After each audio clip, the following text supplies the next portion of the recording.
Good afternoon and welcome to the Midday News. Here's what we have in the bulletin. Kamina Johnson-Smith loses Commonwealth Secretary General bid. What's the impact of the loss by Kamina Johnson-Smith? We have the responses. And later in sports, highly anticipated clash in 100-meter semis for Day 2 of the National Senior Championships. I'm Kelisha Williams, and here are the details. Commonwealth Secretary General Baroness Patricia Scotland has survived the challenge for the post. Preliminary data from the votes of the head of the Commonwealth revealed that Foreign Affairs Minister Kamina Johnson-Smith received 25 votes to 27 for the Baroness. The official results will be released later today. Now our reporter General Pressis is in Kigali, Rwanda, covering the proceedings and filed this report. The results are preliminary, but Baroness Scotland will remain as Secretary General of the Commonwealth Secretariat, a position she's held since 2016. Now, for hours, the heads of government toiled over whether she should remain in the position or be replaced. Her main contender was Jamaica's Foreign Affairs Minister, Kamina Johnson-Smith. Now, unconfirmed reports suggest that Baroness Scotland got 27 of the votes to Mrs. Johnson-Smith's 25. Consensus of leaders. It's just a preliminary readout, so we'll give you some more detail later on once we've got your full statement. Baroness Scotland has been reappointed as Secretary General by a consensus of the leaders of the Commonwealth. We'll give a fuller statement and on the record statement later once we have all the details of term length and everything else. That was the Director of Communications of the Commonwealth Secretariat, Matthew Patterson. Now, the Foreign Affairs Minister has since reacted to the results. As I said to many people along the way, if I didn't pull through in this undertaking, in this journey, then it was that God wasn't ready for me to leave Jamaica yet. So I want to thank every country and every person who supported me in this race, those I know and those I don't know. And of course, sincere congratulations to Baroness Scotland. I wish her well. One love. We're now waiting on a press conference for more on that vote, and I'll have more in the subsequent newscasts. Reporting from the Heads of Government Conference in Kigali, Rwanda, I'm Janella Precious for TVJ News. And there have been mixed reactions to Senator Kamina Johnson-Smith's failed bid for Secretary General of the Commonwealth. Former Jamaican ambassador to the United Nations, Curtis Ward, believes even with the strong support Mrs. Johnson-Smith had received from British Prime Minister Boris Johnson, her loss may have a lasting negative impact. For her going forward, and that is very unfortunate, and we will have to see how this will compromise her in her position representing Jamaica on the global stage in the future. Interestingly, however, opposition member Julian Robinson sees it differently. He believes the close margin of defeat speaks volumes. The margin was 3 votes, which is very close, and we wish her well as an individual. She will still, I think, remain as our Minister of Foreign Affairs. And, Jamaica, as I said, will be disappointed, but it was a strong campaign. To other news now, Health Minister Dr. Christopher Tufton is now on a mission in the United States to convince specialized healthcare workers, mainly Jamaicans, to come back home to help clear surgery backlogs. Dr. Tufton made the disclosure as he toured several health facilities in Florida and Georgia. He says it's part of his diaspora meeting on Project Care to recruit nurses in particular to return to Jamaica short term. Dr. Tufton says he's looking to start this venture next month. We have embarked now on our program to have discussions with friendly institutions here in North America to look at the possibility of collaboration with nurses of a particular specialization and other collaboration, which we think represents the future, how we use technology, how we collaborate to expand capacity so everybody benefits. Meanwhile, Chief Medical Officer at the Jackson North Medical Center, Dr. O'Neill Pike, who is also a Jamaican, has been throwing his support behind the effort. We have a lot of Jamaicans who work not only in this hospital but in the entire system, and any kind of collaboration is going to be an amazing opportunity for not just us, because it's not about giving back, it's really to do the right thing. And there are many people in this system who, whether it be Jamaican or otherwise, they love Jamaica, and whatever is needed there, we want to be part of that. So between CG and Minister, I think that we have a great opportunity to really reach out and do some great things in the collaboration. As world economies hang on the brink of a possible recession, the local agriculture ministry is again looking towards food sustainability. It comes as the globe continues to face food shortages due to the ongoing Russia-Ukraine war and shipping constraints. We have more in this report. Managing Director of Jamaica Broilers, Christopher Levy, says there will be an increase in the price of chicken meat. This, he says, is due to a shortage of wheat, which is used in the feeding process. But Agriculture Minister Pernell Charles Jr. says while wheat may be in short supply, it creates the opportunity for alternatives to be used in sustaining production. Sometimes you are placed in adversity without knowing that you are being forced to expose your own potential. And I believe that Jamaica has not yet even tapped into our full potential.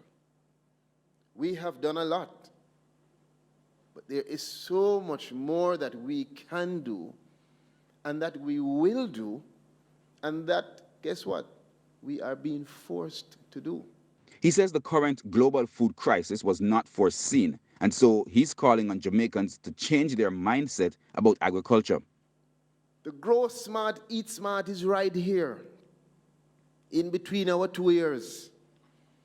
It is a change of thinking and approach so that no matter what the challenge is that comes around that corner, we have an approach that will allow us to understand the best way to confront it. In the meantime, the Agriculture Minister says more lands are being made available for agricultural production. Through the Agro Investment Corporation, we've identified more than 700 acres of land that will be put into production, using production zones and private properties, as well as expanding the production at Holland Bamboo. And even as we strive to expand production, we want to make sure, as I said to you, that we're reducing what we waste.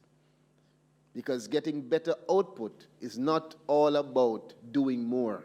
For his part, President of the Jamaica Agricultural Society, Lenworth Fulton, is calling for the establishment and maintenance of cottage industries, especially in cassava, sweet potatoes, and legumes. He believes with those industries, there would be no need for increased importation of fertilizer or animal feeds. It is my dream that one day we will see some of the animal feeding coming from cassava and sweet potato, and the protein that we are getting from sorghum and others. Most of it can be replaced with cowpeas and other legumes. So we have to begin now to grow cottage industry. Both men were speaking at the official launch of Denby 68 earlier this week. Herman Green, TVJ News. The Denby Agricultural, Industrial and Food Show slated for potatoes and legumes.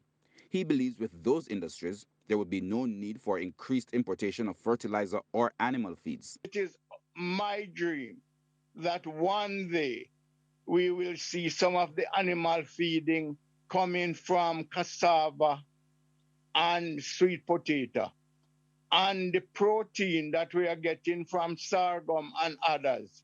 Most of it can be replaced with cowpeas and other legumes. So we have to begin now to grow cottage industry.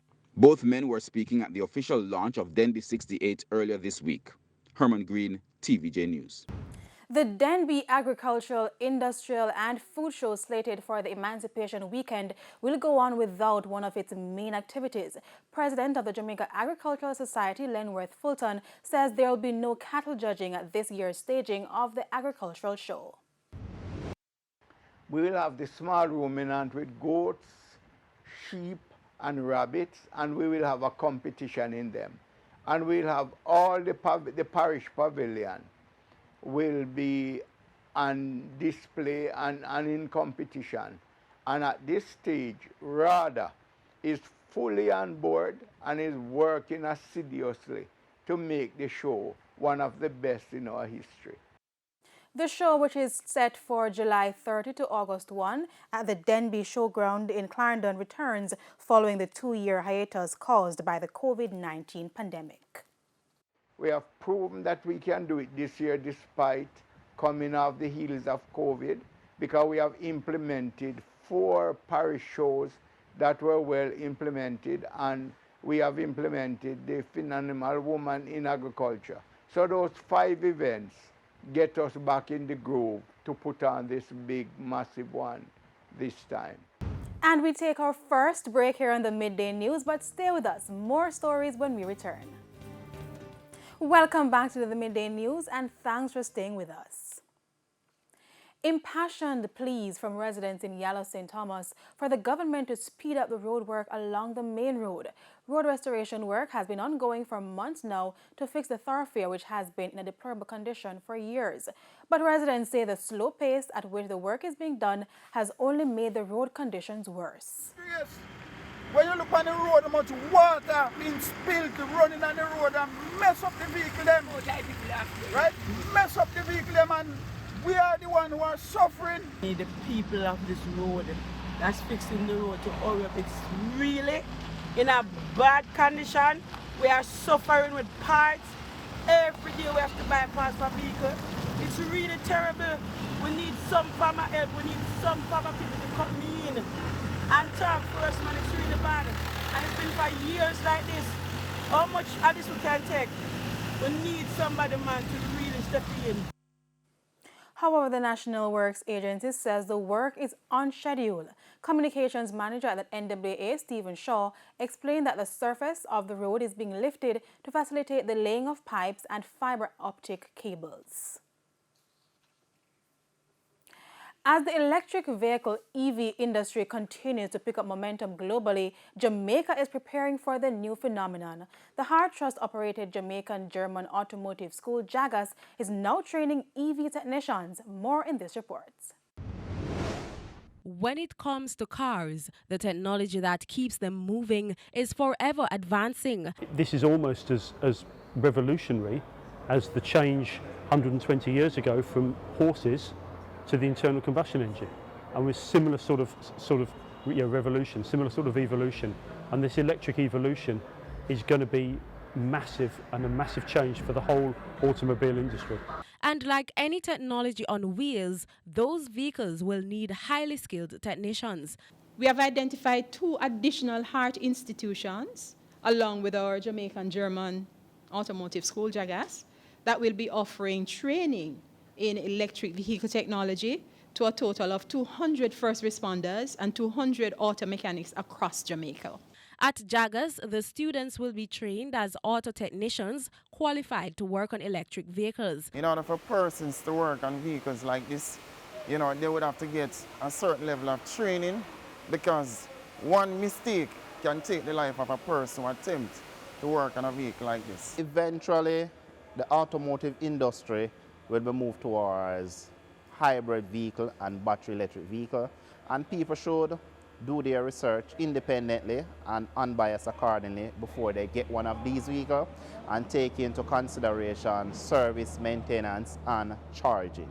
The Automotive Training Institute, which has been training auto mechanics for over 40 years, recently added 2 new courses to the offerings. Now there'll be several levels incorporated within those 2 courses, from levels 1 to level 3.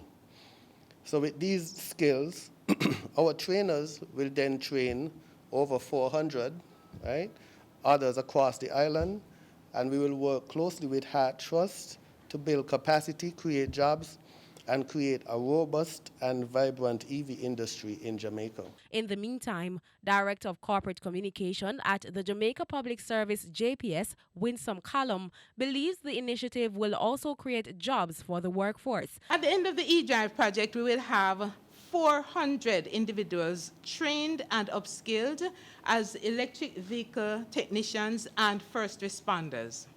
We'll also have 15 innovative green businesses supported by eDrive. We'll also have 50 new employment opportunities for for renewable energy and electric mobility. At the end of a 5-day course, which began on Monday, the trainees will walk away with levels 1 to 3 certificate from Heart Trust NSTA. Sandy Williams, TVJ News. And here is Sandy Williams with the latest development overseas.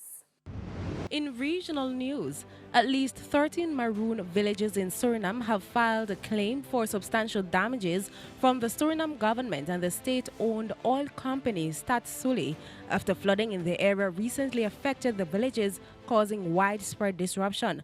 The residents of the Brokoponda district said that the floods were due to the decision to drain water from the reservoir, resulting in disastrous consequences for the villages, and that there had been no prior announcement in any way with the local Saramacan community. The applicants have engaged a Netherlands-based legal consultancy firm as their authorized representative and are demanding on behalf of the Saramacca Maroon tribe €150 million in compensation. On the international scene, the U.S. Supreme Court has released its decision to overturn the landmark Roe v. Wade case, therefore eliminating the constitutional right to abortion nationwide. This is the most consequential Supreme Court decision in decades. In his majority opinion, Justice Samuel Alito wrote, quote, "Roe was egregiously wrong from the start. Its reasoning was exceptionally weak, and the decision has had damaging consequences," end quote. The actions transform the landscape of women's productive health in America. From now on, unless Congress acts, abortion rights will be determined by states. Already, nearly half of states have or say they will pass laws banning abortion. A number of other states have put measures in place to regulate or limit the procedure. And those were the top regional and international stories. I'm Sandy Williams. And we head to a quick break. When we come back, we'll have your midday sports report. Stay with us. Welcome back. It's now time for your lunchtime sports. We begin with the track and field. The semifinals and the finals of the 100 meters will be among the highlights on day 2 of the National Senior and Junior Track and Field Championships at the National Stadium today. Now, reigning world champion Shelley Fraser-Price and 2011 world champion Johan Blake were among the leading qualifiers on Thursday. More in this report. Reigning world 100-meter champion Shelley Fraser-Price backed up her world leading equaling 10.67 seconds from Saturday in Paris, with 10.70 seconds clocking in the heats of the 100 meters to be the fastest qualifier for today's semifinals at the National Senior and Junior Athletics Championships. Fraser-Price was followed home by Brianna Williams in 10.98 and Ramona Burchell in 11.16. Two-time Olympic double sprint champion Elaine Thompson-Herah easily made progress in 11.06, with Natasha Morrison second in 11.10 and Chakoria Wallace 11.21. Sasha Lee Forbes clocked 11.23 to win Heat 4, with Natalia White 11.37 and Kivona Davis 11.41 also making progress. 2011 World 100-meter champion Johan Blake ran his fastest time since 2017 when he clocked 9.93 to be the fastest qualifier for today's semifinals of the men's 100 meters. Blake was followed by Kimar Bailey Cole in a season's best 10.06 and Nigel Ellis in a 10.10. World long jump champion Tajay Gale also made progress from that heat in 10.13. Jamaica's fastest man so far this year, Oblique Seville, was also in sub-10 seconds form, winning his heat in 9.98, beating Jelani Walker 10.07 and Jazeel Murphy 10.18. Former Stet standout Conroy Jones clocked a massive personal best of 10 seconds flat to win his heat, beating Jamaica's second fastest man so far this season, Akeem Blake, who was a close second in 10.01. And Kadrian Golson won Heat 4 in 10.16, with Maria Heslop 10.19 and Xavier Niern 10.23 also making progress. Exciting. Well, it gets even more exciting today as the finals of the senior men and women 100 meters are slated for 8:35 p.m. and 8:40 p.m. respectively. Meanwhile, a total of 18 finals will be contested today, with 10 amongst the juniors and 8 among the seniors. The meet gets underway with the under-20 boys long jump final at 4 p.m. Remember now, live and exclusive coverage of the championships will be on TVJ, TVJ Sports Network, and OneSpotMedia.com, with radio coverage on Hits 92 FM. Some cricket news now. Sent to bat, Bangladesh were 104 for 5 in their first innings. This in the post-lunch session on the opening day of the second test against the West Indies at the Darren Sammy Cricket Ground in St. Lucia. Debutant Anderson Phillip and Alzara Joseph amongst the wicket takers so far. They dismissed Mahmudul Hassan Joy for 10 and Tamim Iqbal for 46 earlier. Now, the West Indies made one change with left-arm spinner Gudakesh Moti replaced by Phillips, while the Bangladeshis dropped their former captain Monimul Haq and pacer Mustafa Rahman for Animal Haq and Shariful Islam. The West Indies hold a 1-0 lead following a 7-wicket win in Antigua in the first test. And T20 champions Jamaica will meet Barbados in Saturday's final of the Cricket West Indies Women's Super 50 Cup after beating Guyana by 8 wickets in their semi-final contest at the Providence Stadium on Thursday. After the game was delayed by rain, seam bowler Chanel Henry gave the Jamaicans the early advantage in picking up 4 wickets in the first 6 overs. Openers Mandy Manguru and LaShawna Toussaint were both dismissed without scoring before the experienced Shemaine Campbell 5 and Shanetta Grimmond 2 both fell in the 5th over. Now, Guyana lost their last 5 wickets for just 4 runs as they were bowled out for, get this, 23 in 11.2 overs. Vanessa Watts accounting for 4 of the last 5 wickets to end with 5 for 5 and Henry taking 5 for 18 with just 24 runs to get. While the Jamaicans, well, they got to their target for the loss of 2 wickets. Rashada Williams, well, she made 12 and Kenisha Farron 6 as they got home at 27 for 2.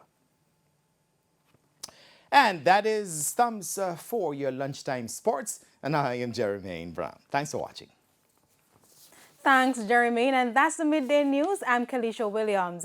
Join us at 7 for Primetime News. On behalf of the news, sports, and production teams, good afternoon.